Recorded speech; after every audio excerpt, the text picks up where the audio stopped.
Hello, everyone. Welcome to this latest live. Hello on YouTube over here. Hello, YouTube. Hello on Instagram over there. Hello, Instagram. Over the next 30 minutes, I will be answering as many questions as I possibly can in this monthly Ask Andy Live that I run for you guys. A few quick ground rules if you've not joined one of these before. If you are going to ask a question, please make sure you put it all in one message and you read before you press enter, so it makes sure that it all makes sense, because if it's a bit confusing, I might just ditch it and move on. And if you do have more than one question, please just focus on that one you really want answered, because we never enough time to answer everybody's questions. So let's get into it. And we've already got some coming through on YouTube, which is great to see. Jonathan says, good evening, Andy. What's the best travel credit card currently? So it depends what you mean by traveling credit card. Because there's two ways you can look at it. One, you can do what's the best way to get points for traveling, but I don't think that's what you're talking about. I think it's what's the best one to use when you're overseas. Now, when it comes to credit cards, there are the main thing you want to look for here. Well, two main things you want to look for. One of them is your chance of getting accepted. This is true for any credit card. You want to make sure that you're not going to get rejected. So you do that by going via a comparison site or an eligibility search directly on the provider's website, and that will give you an indication of how likely it is you're going to be accepted. Because it could be, if you've got a couple of cards which are pretty similar, you'll go for the one which is going to accept you. That's the most important thing. And then you want to look for something that's fee-free. There are a number of those out there, not as many as it used to be, but a number of them out there. The classic one that's been around for a long time is the Halifax Clarity card. I used to have one of those a long time ago. That was a great one, fee-free to use. But my pick, my top one that I think would go for, is the Barclaycard Rewards credit card. And that's because that one also gives you some cash back. Not a huge amount, but 0.25%. So you've got both fee-free spending overseas plus a little bit of cash back that you're going to be earning while you're there. You might not be you might be ruled out of this. If you've got another Barclay card, you can't get this one as well. So it's either or. But that's certainly the one to go for. But don't forget as well, when you're abroad, the best option overall in terms of being fee-free and higher cash back is the Chase debit card, 1% cash back on all your spending abroad as well. So that's I'd use a debit card for most of your spending, and then when you need a credit card, look at that Barclaycard Rewards. We do have a full guide of the best cards over on becleveryourcash.com, so do have a look at that, the best cards for using on holiday. Let's have a look at you guys over on Insta. Hello, everybody. And Blue Flower Ninja says, I would love to know more about home insurance. Which company do you have and how much should I be spending? Is there any current account which packaged home insurance? So insurance, I really hate insurance, but it is so important. It's so vital. So it is really, really key that you do get this and don't ignore it. I assume you're talking about contents insurance, but it might be buildings insurance there. Important to know that obviously if you have own a home, you will be required most likely by your mortgage to have buildings insurance as well as contents insurance. But contents insurance is optional, but I still think it's well worth getting that. Now, in terms of what the best one out there is, there are surveys out there you can see that which will have this. Other places we might have ranking what people's customer service has been like. And that might be something to look at. And obviously you want to look at price as well, but cheapest doesn't mean it's going to be the best thing. You want to, sadly, you're going to have to narrow it down with a comparison site to 2 or 3, and then look at what the coverage is. Top tip for you when you're doing home insurance, particularly buildings insurance quotes, and you're doing it every year, make a note of all the answers you put in, because 12 months later, and it's like, what year was the house bought? How much of the roof is flat? All that kind of stuff. What's the total value of your possessions? All that kind of stuff can kind of escape your mind. And yes, comparison sites do keep a lot of that in there, so you might be able to just update it for things like inflation or any big purchases you've made. But yeah, I would make a note of all of those and then see which ones fit your requirements. So yeah, it is a pain, but it is so important that you do this. So thanks for that question. Garanga says, hi Andy, hope you're doing well. Do you use Trading 212 as your ISA provider? I have a number of different ISA providers. Do I have Trading 212 as an ISA provider? I don't think I do. Or do I? There was an offer that ran last year. There were 2 offers. There was a Trading 212 one and there was an Invest Engine one. And I think I went with the Invest Engine one, but I might have done it on Trading 212 as well. I can't remember because I think I did one before the end of the financial year and one at the start of the financial year. So I might have done both. But then actually the Trading 212 one, I believe I've got it in the, it's in the cash. I'm actually using it as the cash ISA, I think. I can't remember. How bad is that? I haven't looked at it for a while because I did it so long ago. Put the money in there and forget about it, because that's sort of longer term money that I'm not touching, rather than sort of the money that I'm using on a more regular basis for any spending that I'm doing. The ISA stuff is put away and not being touched. Free to Will says, Virgin Money increased their fixed rate ISA last week. Do you think the next month or two fixed rates in general will increase or not? So I cover this in the savings update video that I did on Monday night a little bit, just generally broadly about savings accounts, not just ISAs, but all sort of fixed rates accounts. And the reason we've seen a little bit of movement up on some of those longer term fixes, 2 years and above, more so than the shorter term 1 year and below, is because the expectation on the Bank of England cutting the base rate of interest over, well, not in a couple of weeks' time, but also over the next year, were reduced, less than were expected. But before that, they've been talking about have quite a few of them. So the fixed rate accounts had already been sort of predicting, though, they look in the future and predict where things are going to go. So when that was reversed slightly and the base rate wasn't expected to go down as much, then they could put a little bit more into those fixed rate accounts. Now, things change all the time. So it could go back the other way. The Bank of England meeting is on the 19th of December. So what's that, a week and a half away? Obviously, I'll do, as always, we'll do an update for you on the YouTube channel and on the website, exactly what's happened and what it means for you, whether it goes up, stays the same, or gets cut. The most likely thing there is for it to stay the same, or if not cut, not likely at all to be going up. But see, if that suddenly they do make a cut, which was unexpected, and they expect more cuts to happen throughout the rest of the year than was said just a few weeks ago, then the opposite could happen and the rates could be coming down. If they go, actually, we think it's going to sort of stay where it is for even longer, then maybe there's room for it to go up a little bit. The thing with fixed savings is you've just got to make a decision on what you're happy with and know that you potentially could miss out if rates do go back up, but also know you're protecting yourself in case rates go down. And one little hack around this, if you wanted to, is obviously you don't have to fix for the same duration all the time. You could, if you've got a big lump of cash you want to fix, well, you want to get this rate now, why don't you fix some of it for a certain amount of time and then see what happens later on? Maybe you can fix more of it for longer next time. So you don't have to put all your eggs in one basket, particularly with the new rules with ISAs. It means you can pay into more than one ISA in the same financial year. These rules came in April. It might be a bit complicated whether the same provider will let you do this, but absolutely you can do it with different providers. At Major Gordon says, "Hi Andy, personal question, but do you have any investments in crypto?" No, I don't. I don't have any investment in crypto, and most people I don't think should be touching crypto because most people don't have an emergency fund sorted. Most people are not putting enough money into their pension and taking advantage of things like tax relief. Most people aren't even doing normal basic investing, and some people, before even that stuff, they've still got debts they're not dealing with. So do all that stuff, get all of that stuff in order, and then maybe you've got a small amount of money, you can sort of give that a go with crypto. But I'm not, okay, maybe I'll be proved wrong in years to come. But I wouldn't put it as a priority, and it's not something that I've looked into at all because that's not where my finances are. I'm working on money into pension, money in other areas, into ISAs and so on as a priority before that. Simanji says, what do I think of Lockbox? Now, Lockbox is an interesting thing. This is a service where you can get things like rent payments and stuff like that referred to your to the credit scores to help you boost your credit rating. I haven't looked into a huge amount of detail, but I have heard good things about it from people. I would certainly just do your research, see if there's any reviews online before you go forward with that. But potentially it could be an interesting way to help you boost your credit rating.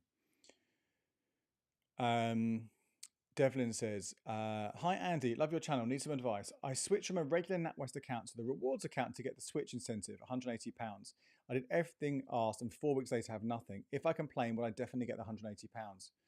So this is an important thing, guys. You've got to remember, when you are switching bank, you have to switch from a different bank. You can't switch NatWest to NatWest, or for different example, Lloyds to Lloyds, or Nationwide to Nationwide. Has to be from a different bank. So in this case, if you switch from NatWest to NatWest, then you are not going to get the offer. Okay, it's worth having a quick check. It's been 4 weeks. I'm not quite sure off the top of my head what the links are. If you have an account elsewhere, you might still be able to switch that in. But all these switch deals will have a certain amount of time where you have to start that switch. So you will double check that. You may well have missed that. So I'm really sorry about that. But the good news is, if an offer comes back later on, you should hopefully be able to take advantage of it because you won't already have switched into a NatWest account. In fact, rewind slightly, I'm pretty sure that you can get this offer if you're an existing customer. So if you have got another account, you can switch into it now, or you can do it at a later date. I mean, things do change. Full analysis of it, there's a video analysis of it, and there's an article analysis of it over on becleveryourcash.com. But yeah, if you complain, you won't get anything because you didn't follow the terms and conditions of switching in from a different bank. Sandy's asked about buying second property. I'm afraid, as I'm always honest with you guys, properties is not something that I'm an expert on, so I tend not to talk about it because I'll be giving you not the full picture. So I'm afraid I won't be able to answer on second properties there for you. Zach says, how's the value of AMEX Platinum benefits? I remember you mentioned you had some trouble using the dining card credit outside of the UK. Currently considering upgrading from the gold card for the 80,000 bonus. Okay, so broadly speaking, I have got an article which looks at using Amex points and what they're worth. You can obviously trade them in for airline miles, and they're very difficult to put a valuation on. But if you want a card, like this is what it's worth, basically divide it by, well, so let's say 1,000 would be worth 50 quid, right? So 100 would be worth £5 and so on. That's the way of looking at it. And that's when you're sort of, it was basically 1 point is worth 0.5p. That's when you're using it for things like converting it into Nectar points, or you are using it for a gift card. It's lower if you use it as credit on your bill. It's 0.45p, so that's not as good, but 0.5p as a baseline. In terms of the offer of upgrading it to 80,000, I've covered that in more detail recently. Those 80,000 points would be worth 400 quid when you go down that route. Obviously, there are other options you get on top of it. Excuse me, guys, I'm going to have to have a glass of water.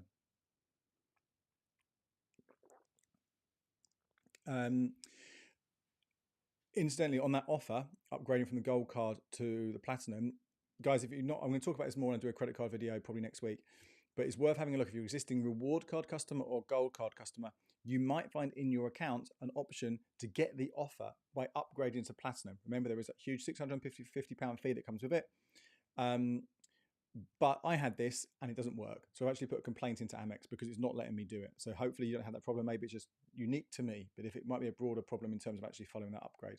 And sorry, very quickly as well, Zach, you mentioned there about the dining credit outside the UK. I would not account that £150 this year, £100 next year. Sorry, well, 2 times £100 next year for overseas dining. I would not put that into your equations because there are very, very few restaurants. You can see a full list of places that do it, but you've got big cities that aren't on there at all, like San Francisco. You know, and then even if there are other places, there might be one place that might not be the suitable thing for you. And there's a huge number of destinations around the world which aren't on there. So I think it's worth having a look at. I've got a full analysis over on becleveryourcash.com. But be aware you've got to spend 10 grand in 6 months as well. Sorry, it's a bit waffly that one, wasn't it? Sorry about that, guys. Hopefully that answered your question though. Check you guys here. Don't forget as well, if you don't get a chance to ask me a question today or I don't get around to answering it, we have got the community, becleverwithyourcash.com/community is a short URL. It will take you to our Facebook group. You apply to join it. You can ask a question there. And we've got, I think, 13,000 people on there right now. And they're all great. I'm sure many of you are there as well. Great at answering questions and sharing expertise if myself and the team aren't able to actually reply directly ourselves. Mark Briggs says, hello, Andy. What do you think of Nationwide Flex Direct Card? Again, I have talked about this before. There were some changes, how long ago? A few months ago. So there's a whole video looking at that and a whole article on the website. So do have a look at that. What they are giving new customers right now is 1% cash back for the first year, but it is limited at £5 a month. So I'm like, well, you may as well use Chase where it's £15 limited every month. Yes, that's right. It's £15 a month. They also give you 5% interest for the first year on up to £1,500, which is starting to get more attractive, right? With other rates falling below 5%, but it's not amazing, right? You know, £1,500. I'd rather, you only get it once, by the way. When you get this account, the first time you get it, that's the only time you can get it. So if you do it and a better offer comes along, then you're going to miss out. So yeah, it's worth having a look at. The switching deal is pretty decent as well, but just remember those offers, you only get it for the first year. I'm really sorry, guys. I've suddenly got very something in my throat. Ree says, what instant access account would you use? I've been using Chase, but with the rate decreasing, I'm no longer going to accept the lower rate for convenience. So over at becleverwithyourcash.com/savings, we update twice a day, morning and at the end of the day, the best savings rates, what ones are out there. When it comes to instant access, the top paying one right now is from Plum, 5.18%, but that is limited access. So you can get your money straight away, but only 3 withdrawals a year. Also an ISA, and there are other kind of restrictions that come with it. But if you aren't going to access the money that often, you just need to know you might need to access it. then that's the top paying one. Then we jump down to Train 212's cash ISA, also paying 4.9%, and they also have an option for uninvested cash at 4.9%. That is not an ISA. It's relatively low risk, but it is not financially service compensation scheme protected. So then you've got those options. Then when you're looking at actually pure easy access, currently there's one about 4.85, I want to say. Again, it's all over becleveryourcash.com/savings. But then you've got to take into account things like the app and which one's best for you. Also need to think about how much money you have. If you don't have huge amounts of cash, then yeah, any of the options really aren't too bad. You just got to make sure they suit you and what you need that money for. If you have a lot of money, then I would be sort of suggesting you don't have too much of it in instant access. You only really need to have 3 to 6 months of emergency expenses available to you, and anything you're going to be buying very, very soon.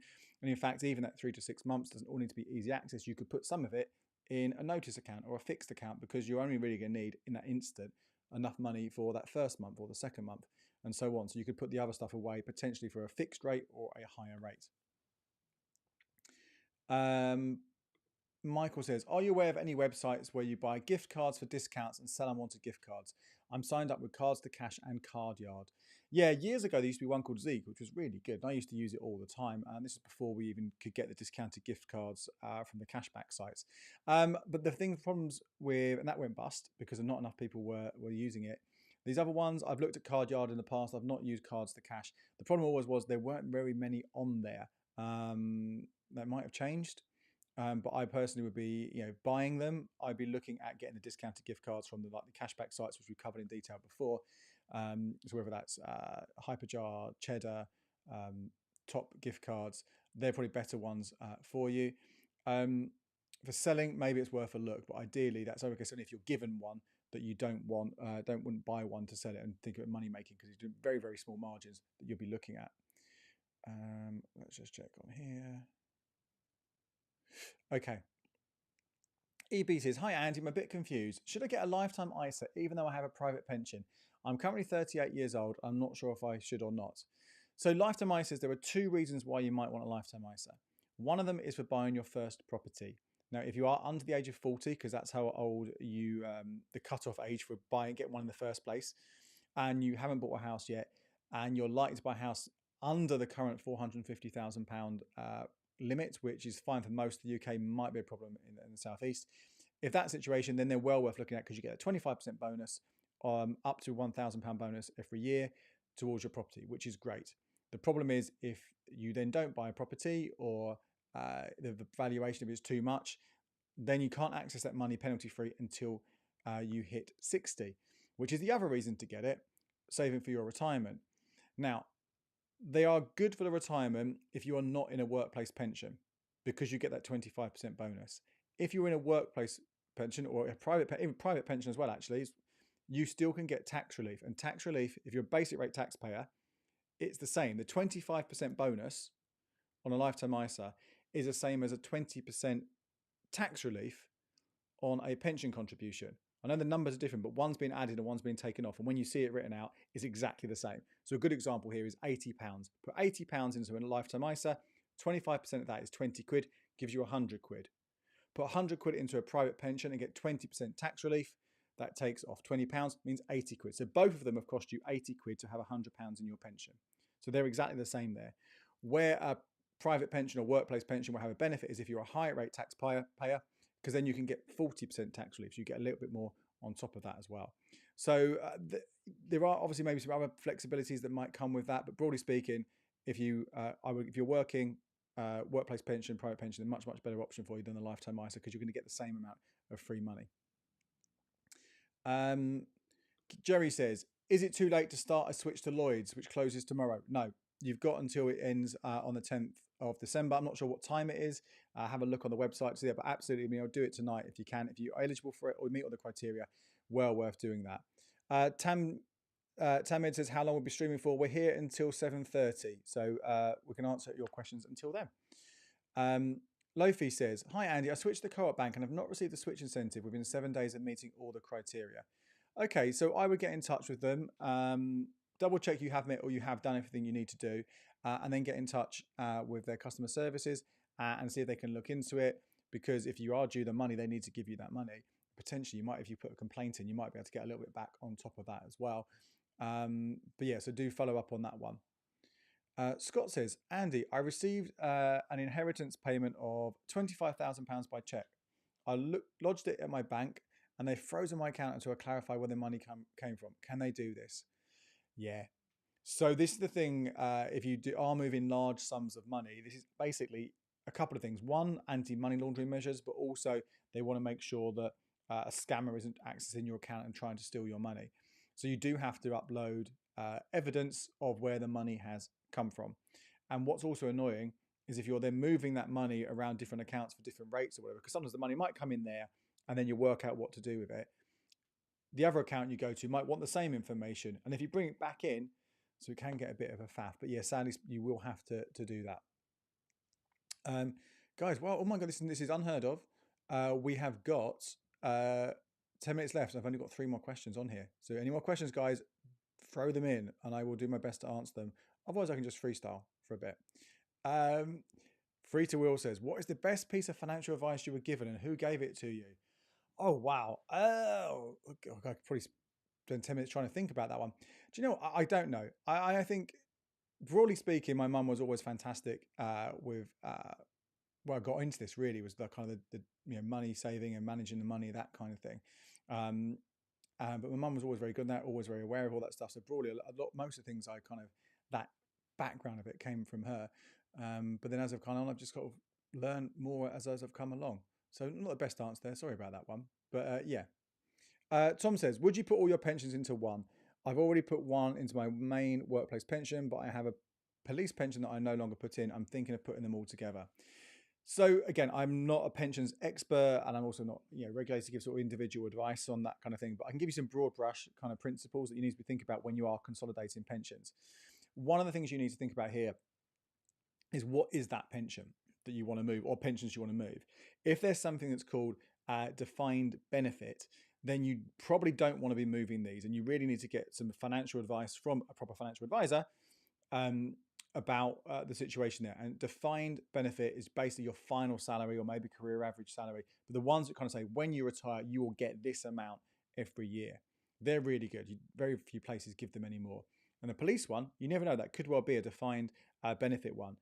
If it's a defined contribution one, and this is the one that most of us, when we have our pensions, what most of us will have, this is when we put money in, the contribution we define, but what happens to it, it depends on the markets, depends how it's invested, what goes up and down, all that kind of thing.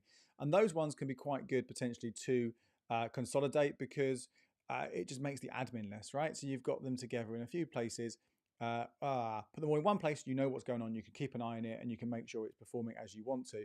Another reason why you might want to combine defined contribution pensions is because the fees and the access to the funds available to you might not be the best one. So you might find actually this place over here, and again, I don't know the market, so I can't tell you any particular ones to look at, but you can do your research and see, right, I want this kind of investment and I want the fees at this level. And that can make a big difference over time. Think about how long until you retire, keep adding in lower fees means you've got more money invested, ones that might perform better than others. So that's certainly another reason to look into it. So yeah, absolutely worth doing your research and thinking about it, but do make sure, most importantly, is it defined benefit or is it defined contribution, and get some financial advice, particularly if there are large sums in there. Financial advisors are definitely worth talking to. So Petrol says, have over $500,000 between different banks while house searching. Best place to hold it in case a house is found. Yeah, so this is an important thing that you need to have it in easy access or potentially notice accounts. Now, easy access means you can get the money out whenever you want.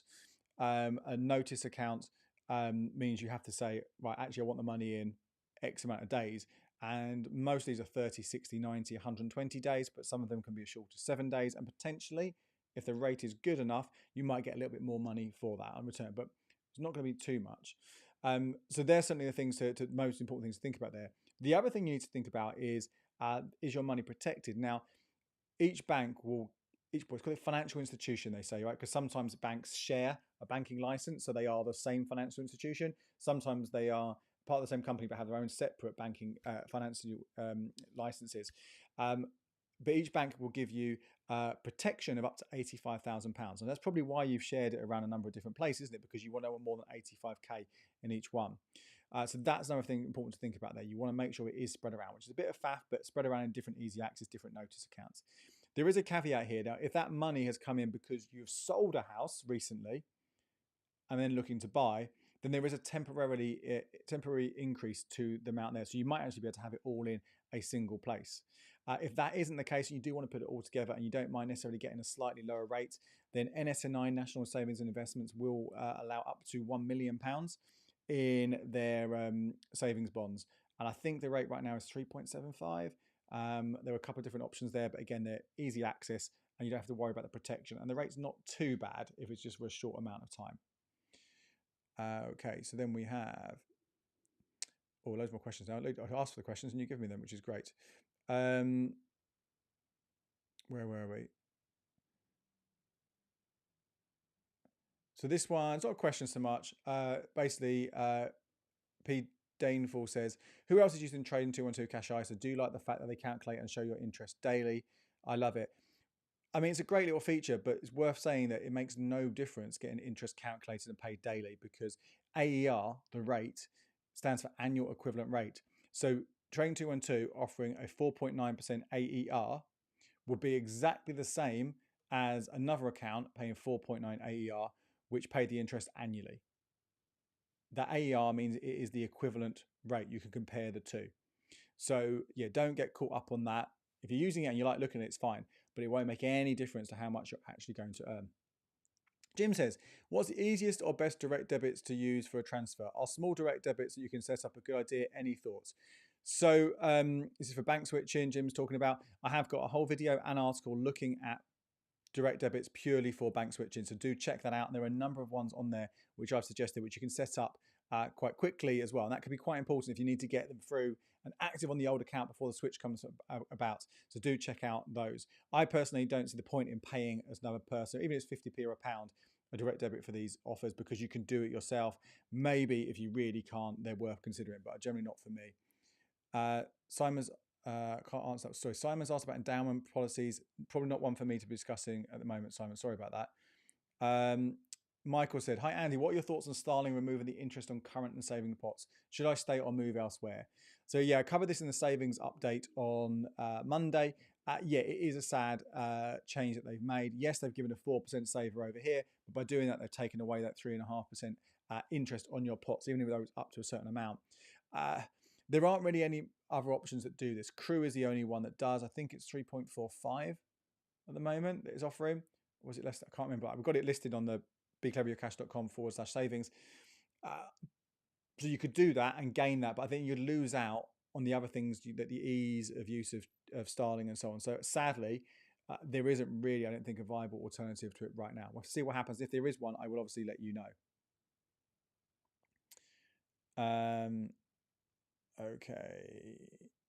Okay. We've only got a couple of minutes now, so let me try and race through these ones that have come along. Don't forget as well, if you haven't already, please do sign up to our newsletter, becleverwithyourcash.com/newsletter. It comes out every Thursday morning. The best of the articles that we write, the deals that we find, the videos that we produce, all of that's in there. And a lot of the time, just keeping on top of stuff as it all comes across is one of the best ways to kind of just absorb and grow your knowledge. So it's there and you can, oh, hang on, didn't that? Yes. And you go over and you find it and you can read it again. It helps you. I think if you want to improve your finances, it's a great thing to be doing. Matt says, hi, Andy, I put my money in Chip and they have restricted my account for a week and all my funds are tied. What do you recommend, as I have no reason?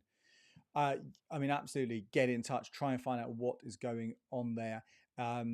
If they think it's some sort of fraud that's going on, a lot of money going in, then you need to try and get onto it as soon as you can. That is really bad news, Matt. Keep us informed on that. Let us know what happens if you don't get the money back. You can let us know in the Facebook group or email us contact@becleverwithyourcash.com. Sam's talked about ethical investing, and we don't really cover investing here on the channel. Certainly, there are things I've looked into this personally for my own use. There are pros and cons. You might have ethical money going to ethical funds, but you probably pay more for it. And sometimes it's not as perfect as you would hope, because there might be things, right, I don't want to give any money to X, or I don't want money being done over here, but it's not always easy. The more you exclude, the more expensive it gets. So I'm a little bit torn about whether it's how much it's worth it. But I do think it is important if things are important to you to try and do that with your money, particularly in pensions and investments. It makes a big difference.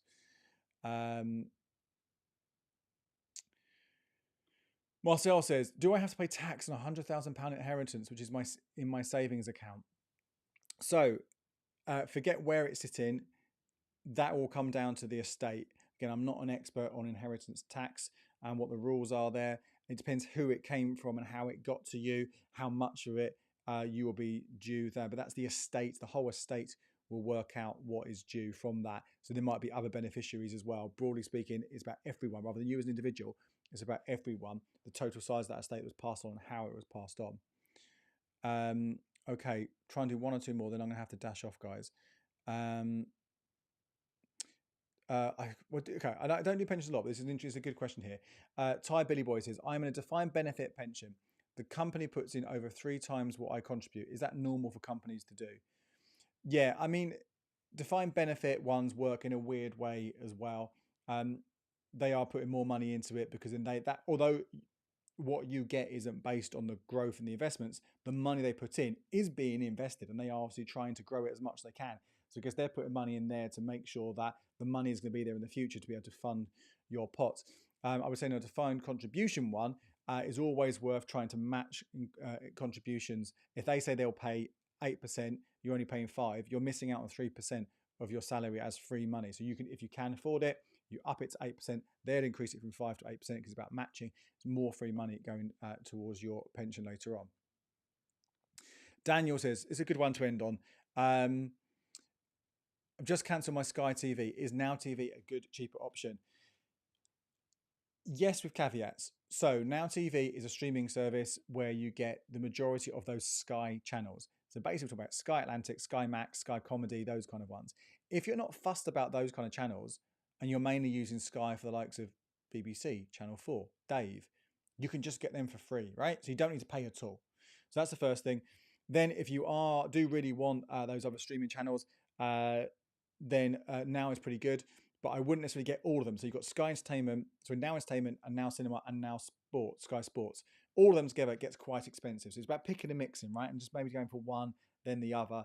And also what's great about them after a while is you can cancel after a month. A lot of the introductory offers are set at 6 months, which is a bit of a pain. But again, once you've got it, whether it's for 1 month or 6 months, whatever it is, go to cancel, even if you want to keep going it, and you'll get a cheaper deal. I haven't got time to go into detail. I am going to do this again. There have been other changes at Sky, like they've recently, just in the last week or so, launched a cheaper tier at £15 a month, which has Sky Atlantic and it has basic Netflix, but it doesn't have all the other ones, which could possibly work out as a thing to look at. I am going to look at that in more detail, probably in the new year when a lot of people are obviously looking at bills. But certainly, well done for cancelling Sky, because that would be costing you an absolute shed of money. I'll do this one just to can you cancel? Yoshi says, can you cancel the direct debit already set up and keep the 6% interest rate for Santander Edge? My understanding, this is the hack where if you never set up direct debits on a Santander Edge current account, they don't charge you the fee, which means you can open up the 6% paying Edge Saver, 6% for 1 year, and not have to deduct a fee from it. That works. Whether it should or shouldn't is another matter. It does work. However, I've not had anyone yet tell me that they've cancelled the direct debit and then for the fee to be removed. It's more, I think, a trigger at the beginning. By all means, give it a go and see what happens. And then keep an eye on the account and go see what happens there, but possibly not. So guys, I am going to end there. And there's a few more coming through. Don't forget, becleverwithyourcash.com community for our Facebook group, becleverwithyourcash.com/newsletter for our newsletter, and becleverwithyourcash.com/savings for all the latest savings rates. I'll do another one of these in the new year. So have a very lovely Christmas. It's the first time I say this. So Merry Christmas and a Happy New Year. And I'll see you in 2025. Cheers, everyone.